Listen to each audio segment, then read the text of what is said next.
দলের জেলা সভাপতি এবং জেলা নেতৃত্বের উপস্থিতিতে দলীয় কার্যালয়ের দখলদারি নিয়ে রীতিমতো সংঘর্ষে জড়ালেন কংগ্রেসের দুই গোষ্ঠীর নেতাকর্মীরা, যার জেরে এক কংগ্রেস কর্মীর নাক ফেটে রক্তপাতের মতো ঘটনাও ঘটে, যাকে কেন্দ্র করে শনিবার ব্যাপক উত্তেজনা ছড়ায় মালদার চাঁচল ১ নম্বর ব্লক কংগ্রেস কার্যালয়ে।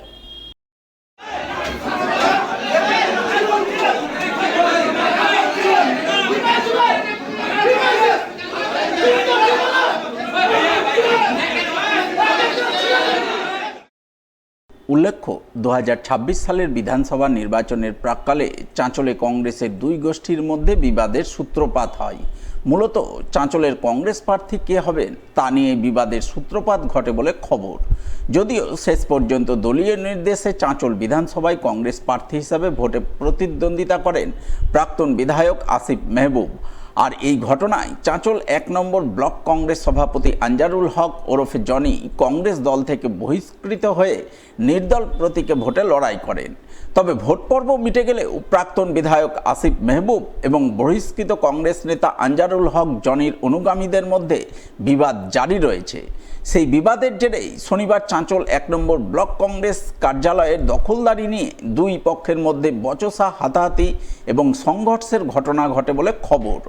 দুই পক্ষের কংগ্রেস কর্মীরা দলের জেলা সভাপতি সহ জেলা নেতৃত্বের সামনেই একে অপরের উপর চড়াও হন, একে অপরকে মারধর করে, যার জেরে এক কংগ্রেস কর্মীর নাক ফেটে রক্তপাত হয়, যাকে কেন্দ্র করে চাঁচলের তরলতলায় অবস্থিত কংগ্রেস কার্যালয়ে ব্যাপক উত্তেজনা তৈরি হয়। পরে চাঁচল থানার পুলিশ এবং কেন্দ্রীয় বাহিনী গিয়ে পরিস্থিতি নিয়ন্ত্রণে আনে।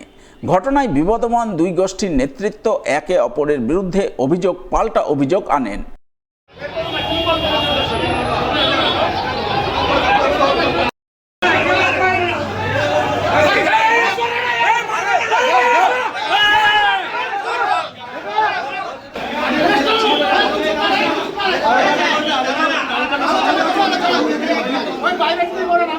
আজকে আসিফের নেতৃত্বে ইসাবাবুরও পিছনে ছিল, মৌসুম পিছনে ছিল, কিন্তু আসিফ ফ্রন্টে ছিল।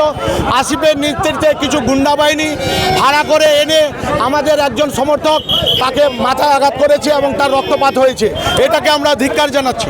বলছি, এখানে তো সুষ্ঠুভাবে বসানোর কথা ছিল, আপনারা সুষ্ঠুভাবে? হ্যাঁ, আমরা সুষ্ঠুভাবে 15-20 জন ছিলাম, কিন্তু সেখানে তারা দল বেঁধে মিছিল করে, আরে পার্টি অফিসে আসবে কংগ্রেসের, সেখানে মিছিল মিটিং নয়, এখানে একটা আলোচনা সভা, সেখানে মিছিল করে এসে গুন্ডা বাহিনী নিয়ে এসে এরকম আক্রমণ করাটা ঠিক হয়?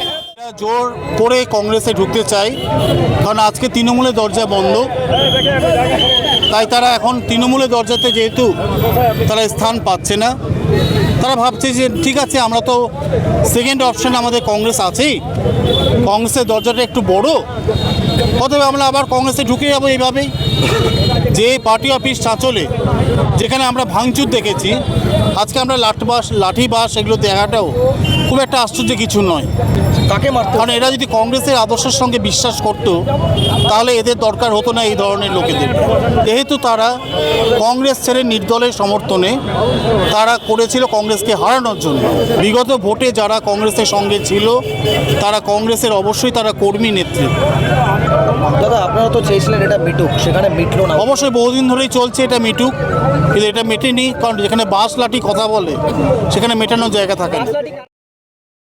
যদিও ঘটনা প্রসঙ্গে জেলা কংগ্রেস সভাপতি সাংসদ ঈসা খান চৌধুরীর বক্তব্য, কংগ্রেস একটি গণতান্ত্রিক দল, এই দলে সকলের মতামত প্রকাশের অধিকার রয়েছে, তবে মতামত প্রকাশ করতে হবে গণতান্ত্রিক পদ্ধতি মেনে শান্তিপূর্ণভাবে। কেউ দলকে ব্ল্যাকমেল এবং গাজোয়ারি করে কিছু আদায় করতে চাইলে তা কখনোই মেনে নেওয়া হবে না। একটা পার্টির মধ্যে মানুষের বিভিন্ন মত থাকতে পারে, আমরা গণতন্ত্র পার্টি, আমরা সবার মত শোনার রাজি আছে, কিন্তু শান্তিভাবে কাজ করতে হয়। যে কোনো মত দিবে তো লিখে আমরা বলেছি, যাতে আপনাদের যদি কোনো দলের পক্ষে কোনো কমপ্লেন থাকে ওটা আপনি লিখে দেন, ডিস্ট্রিক্টে পাঠান, তারপরে এভাবে শান্তভাবে কথা বলে। ও শান্তি পাকাবার আমরা নয়, আমরা চাই শান্তি পার্টি আমাদের। না দেখো, এটা যখন আমরা ঢুকলো কিছু লোকরা অভিযোগ করছিল। তো এরা একসঙ্গে সবাই আমাদের পার্টি ওয়ার্কাররা আমরা দেখছি যদি কোনো মীমাংসা করতে পারি, কিন্তু আবার বলছি একটা পার্টি ডিসিপ্লিন থাকতে হবে। যাই ইচ্ছা কেউ পার্টিকে ক্যাপচার করলো আর দলকে ব্ল্যাকমেল করে, সেভাবে হয় না। রাতে টোটো চালিয়ে ডিউটিতে যাওয়ার সময় আক্রান্ত হলেন এক সিভিক ভলেন্টিয়ার। রাস্তায় রাতের অন্ধকারে তার টোটো আটকে তাকে বেধড়ক মারধর করার অভিযোগ উঠল এক যুবক সহ তার পরিবারের লোকজনেদের বিরুদ্ধে।